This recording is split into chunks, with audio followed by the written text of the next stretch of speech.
Welcome everybody. Today we will study From Trade to Territory, Chapter 2 in History. A lot of you said that I have to start Chapter 2 before Chapter 1 because people in school are studying this first. So I said, okay, let's do. These are not linked, by the way. So uh, I will upload Chapter 1 also later. Aurangzeb was the last of the powerful Mughal rulers. He established control over a very large part of territory that is now known as India. After his death in 1707, many Mughal governors, subadars, and big zamindars began asserting their authority and establishing regional kingdoms. As powerful regional kingdoms emerged in various parts of India, Delhi could no longer function as an effective center. By the second half of the 18th century, however, a new power was emerging on the political horizon: the British. Did you know that the British originally came as a small trading company and were reluctant to acquire territories? How then did they come to be masters of a vast empire? In this chapter, you will see how this came about. So in this picture we can see Bahadur Shah Zafar and his son. He is Bahadur Shah Zafar, and his son's army arrested by Captain Hodgson. Captain Hodgson is here. After Aurangzeb, there was no powerful Mughal ruler, but Mughal emperors continued to be symbolically important. In fact, when a massive rebellion against British rule broke out in 1857, Bahadur Shah Zafar, he was a Nawab. So Bahadur Shah Zafar, the Mughal emperor at the time, he was seen as a natural leader. Once the revolt was put down by the company, Bahadur Shah Zafar was forced to leave the kingdom, and his sons were shot in cold blood. East India Company comes east. In 16, uh, the year is 1600.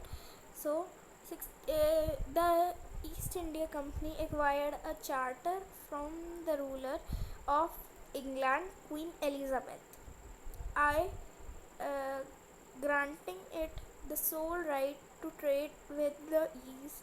This is meant that no other trading group in England could compete with the East India Company. With this charter, the company could venture across the oceans looking for new lands from which it could buy goods at cheap price. Goods means the you know the in Hindi we can say mal, or the things which they were selling. Okay, so the goods at a cheap price, and carry them back to Europe and sell at higher price. Okay, so they were like, I would buy in 10 rupees a chocolate, but I would sell it at 15 rupees. Okay, so it's profit.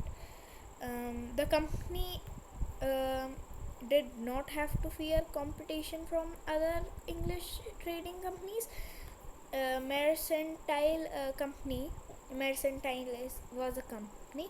Trading companies in those days made profit primarily by excluding competition, so they could buy cheap and sell dear.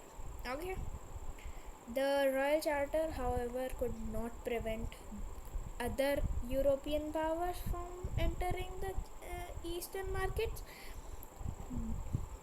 By the time the first English ships sailed down the west coast of Africa, round the Cape of Good Hope, and crossed the Indian Ocean, the Portuguese had already established their presence in the western coast of India and had their base in Goa.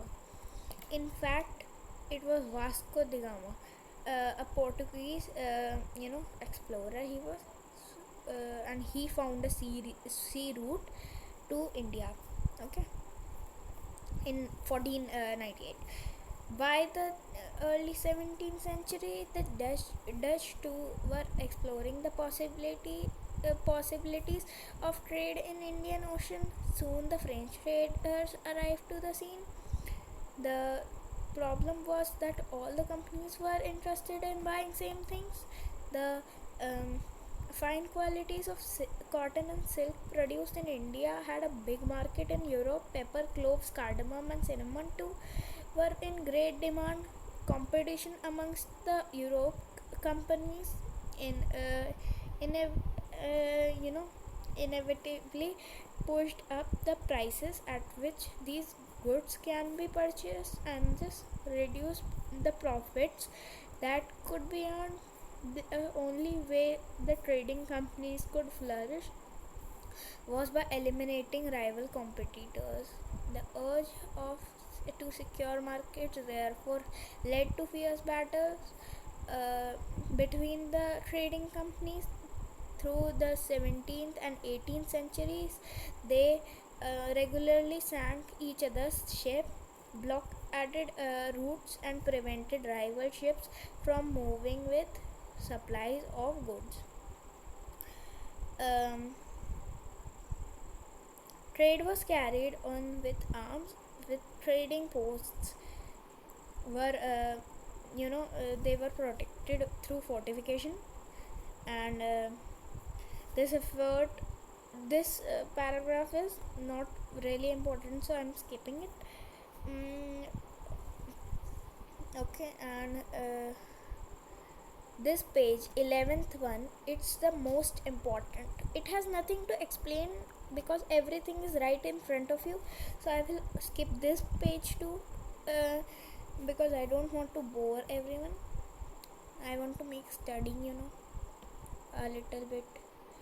Acha, do you know what is Nawabs is actually literally a man who just enjoys his life and a delish life. How trade led to battles, you can also read this.